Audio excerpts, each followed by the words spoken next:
Le plan de relance économique, il était question de sa mise en œuvre à la primature au cours des échanges que le chef du gouvernement Emmanuel Isozengonde a eu tour à tour avec le directeur général de l'OPRAG, des experts de l'Institut islamique des finances, puis le directeur de l'ASMAG, David Essoumeya. Eric Bokoko pour le point.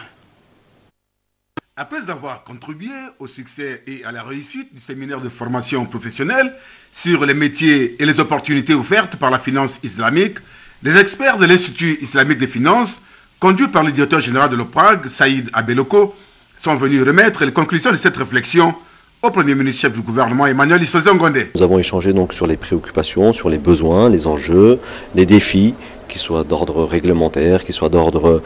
financier, d'un compte rendu des travaux que nous avons menés pendant 2 journées avec les différents départements. Le directeur général de l'Office des ports et rails du Gabon a fait d'une pierre deux coups pour échanger avec le patron de l'administration gabonaise depuis sa nomination à la tête de l'OPRAG. Nos échanges avec monsieur le Premier ministre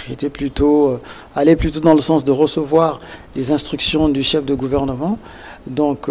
qui m'a orienté sur la stratégie, pour me rappeler la stratégie du gouvernement dans le développement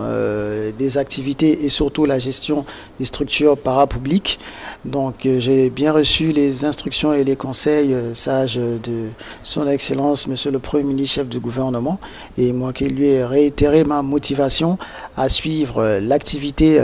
de l'OPRAG et à apporter les évolutions nécessaires pour la survie de nos entreprises. Autre personnalité reçue par le Premier ministre, le directeur général de l'ASMAG, Bruno Lardit, qui a tenu à présenter la situation de l'entreprise en proie à des difficultés de fonctionnement. Je pense que le gouvernement ne ménage pas ses efforts pour essayer de régler ce problème de dette intérieure.